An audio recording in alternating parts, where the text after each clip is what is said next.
एक ग्राफ याद है आप सभी को? मैं ग्राफ बताता हूं, देखो कुछ इस प्रकार का है ना।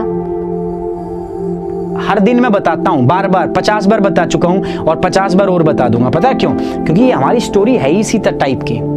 यूपीएससी की तैयारी ऐसी है, यहां से शुरू करते हैं हम, एक दिन पीक पे होता है, मोटिवेशन बहुत अच्छा होता है, लेकिन कुछ स्टूडेंट जो है ना, यहाँ पे मैं देख पाता हूं, they are very consistent and trust me, अगर आप कंसिस्टेंट ऐसे रहोगे ना तो मैं गारंटी दे रहा हूं, बहुत सारे स्टूडेंट है, मैं नाम नहीं लूंगा बट दे नो मैं किन के बारे में बात कर रहा हूं, वो बहुत कंसिस्टेंट है, हर क्लास अटेंड करते हैं। ट्रस्ट मी गाइस, मैं आपको लिख के दे रहा हूं, this effort, this consistency will paid you one day. आज आपको भले ही कुछ समझ में नहीं आ रहा हो, बट आपके पास पता है आप क्या काम कर रहे हो। मैं क्या कह रहा हूं, ऊपर सब उठेगा और एक टाइम जब ऊपर आएंगे ना पीक पे, उसके बाद आप नीचे भी गिरोगे, बात याद रखना, ठीक है। लेकिन गिरने के बाद, यहां के बाद जो हिम्मत दिखाना सीखेगा ना, वही दोबारा से टॉप पे जाएगा। तो ये यूपीएससी की सफलता भी उसी को मिलती है ना। तो आपको लगातार बने रहना है। जब टीचर नहीं थक सकता यार, तो तुम कैसे थक सकते हो? जब मैं पढ़ा रहा हूं, इतनी देर से मैं बोल रहा हूं, आप बैठ के देखने में थक जाते हो क्या? नहीं ना। सो देखो यार, और आप ये सोच रहे हो सर आज के बाद में देख लेंगे, कल तो दूसरी क्लास आ जाएगी, सर परसों देखेंगे, परसों फिर वो 6 क्लास होने वाली है, वो पूरी की पूरी 2 बजे से लेके वो काम हो जाएगा। तो आप आज का काम अगर, और समय अब है नहीं, मैं बता देता हूं। सो इसीलिए दोस्तों मैं बार बार कह रहा हूं, जान लगा दो या जान दो, या तो जो सीरियस नहीं है ना, वो फिर क्यों भी अपने आप को दुखी कर रहे हो? अपने आप को परेशान नहीं करना है ना। अगर आप सोच रहे हो कि आपने यूपीएससी की तैयारी करनी है, ये सोचने में भी जिगरा चाहिए होता है। आपने सोच लिया और फिर आप ऐसे ही चल रहे हो, है ना। तो ऐसा नहीं करना। अगर मैं किताब खरीद के अपने सराहने रख के सो जाऊं तो सुबह ऐसा नहीं होगा, उसका ज्ञान मेरे दिमाग में आ जाएगा। पढ़ना पड़ेगा, रात को जगना पड़ेगा, नींद को भगाना पड़ेगा। देखो आपके सपने जो है ना, उसमें इतनी ताकत होनी चाहिए कि आपको सोने ना दे, आपको जगाए रखे, आपको बैठाए रखे, आप मजबूर रहो काम करने के लिए, आप फोकस्ड रहो। ये सारी बातें ध्यान में रखो। होगा आप डिमोटिवेट फील करोगे, आपको लगेगा नहीं करना नहीं करना, ये हो गया वो हो गया, बहुत बड़ा है, बहुत मुश्किल है, ये लगेगा कि सर ये तो बहुत ज्यादा है, कैसे याद करें। बट ट्रस्ट मी, आपको याद तो करना ही नहीं होता, you just have to go with the flow and trust me guys. आप आज हार रहे हो, एक दिन हार को आपसे हारना पड़ेगा।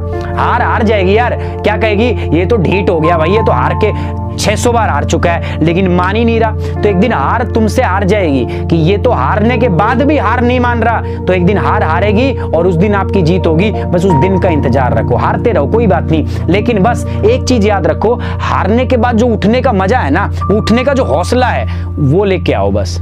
और जब मैं बता रहा हूं, जब आप सक्सेस की सीढ़ी पे उस हाईएस्ट पायदान पे रहोगे ना, और जब नीचे देखोगे यार मैं कितनी बार हारा हूं, तो आपके पास बहुत कुछ रहेगा लोगों को बताने के लिए, और बहुत लोग जो है आपको फॉलो करेंगे। उसके बाद में आप बहुत गर्व से चीजें बताओगे, बहुत आपको अच्छा लगेगा। समझ में आ रही बात? सो दिक्कत मत लो, परेशानी मत लो, चीजें होती हैं, समझ में नहीं आता, बोर लगता है, सब कुछ होता है। जब भी ये लगे ना, तो उस डेजिग्नेशन को याद रखो जिसके लिए आपने तैयारी शुरू की है। फॉर सम कोई आईपीएस ऑफिसर बनना चाहता है, कोई आईएएस ऑफिसर बनना चाहता है, बस उसको याद रखो, दिमाग में बिठा दो कि यार वो बनना है बस। अब उसके लिए आपको कोई नहीं रोकना चाहिए, ना कोरोना ना पोरोना ना सरस परस, कोई नहीं रोकना चाहिए, है ना। देखो मैं एक बात बताता हूं, 2002 में ऐसे ही सरस का आउटब्रेक हुआ था। सरस भी भाई है किसका? सरस भाई है किसका भाई, बताओ मुझे जल्दी से। कोरोना का ही भाई है, कोविड-19 का भाई है सरस। क्या बोलते हैं इसको? सीवियर एक्यूट रेस्पिरेटरी सिंड्रोम, सरस। 2002 के आसपास इसका आउटब्रेक हुआ था।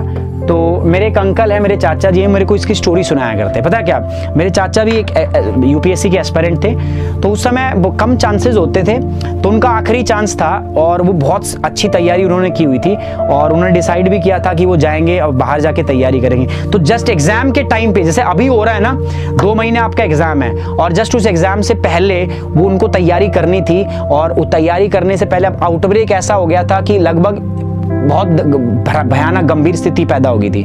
तो कुछ ना तो शॉप ओपन होती थी, है ना, लगभग 15 से 20 दिन सब कुछ बंद रहा, सब कुछ क्लोज, ना कोई कोचिंग वोचिंग उस टाइम पे कहाँ होता था कुछ भी।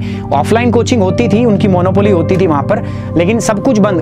ऑनलाइन तो कोई मीडिया ही नहीं था ना, तो घर से बाहर निकलना भी मुश्किल होता 2002 में। और वो मेरे अंकल का लास्ट अटेम्प्ट था, ठीक है, मेरे सगे अंकल नहीं थे, मेरे पड़ोस में थे, लास्ट अटेम्प्ट था and he was so damn serious about that thing. उनको वो चाहिए था यार, वो लास्ट अटेम्प्ट था और उनके लिए वो बात थी यार, उन्होंने जान लगानी थी उस बार, लेकिन किसी कारण से, किसकी कारण से, सरस आउटब्रेक की वजह से ना वो काम कर नहीं पाए, है ना। और फाइनली उनका एग्जाम जो है उस साल क्वालिफाई नहीं हुआ and unfortunately, I am very sorry, ठीक है, आपको मैं बताना पड़ रहा हूँ, वो इस दुनिया में नहीं रहे just because of this shock कि उनसे वो एग्जाम नहीं हुआ। तो उन्होंने ही कमिट द सुसाइड, उसने सुसाइड कर लिया, बट गलत किया उन्होंने, जिंदगी वहां खत्म नहीं होती यार, उसके बाद भी बहुत कुछ है।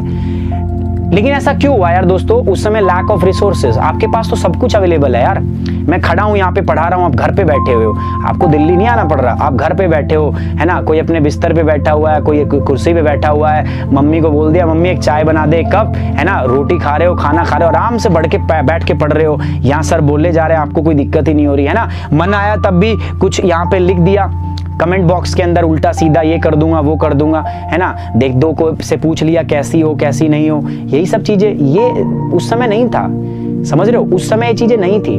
और मुझे आज पता चलता है, मैं जब उनको अपनी जगह पे रख, अब वो सेम कंडीशन है, देख लो 2020 के पेपर से पहले सेम टाइप की सिचुएशन है।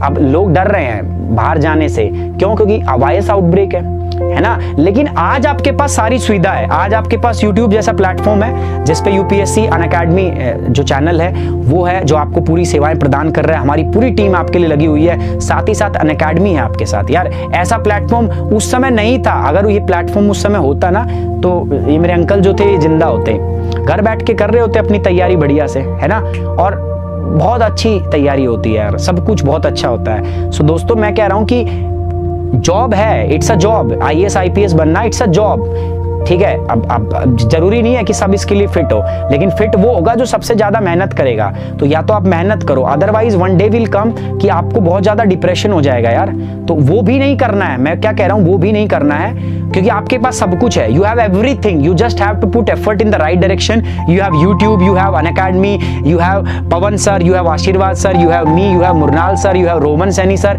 एवरीबडी इज विद यू, ठीक है, सब के सब आपके साथ है। You just have to put your energy into right direction, आपको सही दिशा में उसको ध्यान लगा के उसको केंद्रित करना है। Everybody of us are with you, हम सारे के सारे आपके साथ हैं दोस्तों, यहाँ पर भी हैं यूट्यूब पर, और अनअकैडमी जो सब्सक्रिप्शन है वहां पर हम आपको प्लस एकदम, मतलब आपको लगेगा कि यार एकदम आप हमसे डील कर रहे हो, डायरेक्ट डील कर रहे हो, सो एकदम पर्सनलाइज्ड लर्निंग है दोस्तों। तो इसलिए मैं कह रहा हूं जल्दी से जल्दी जाइए और इसका फायदा उठाइए। 2 ईयर का कोर्स जो है सिर्फ 52,000 में आप सुमित 10 यूज करना, आपको मौका मिले, आपका डेटा मेरे पास आएगा, हम सारी प्लान करें पीक टाइम एग्जाम का, और सारी की सारी चीजें जो हम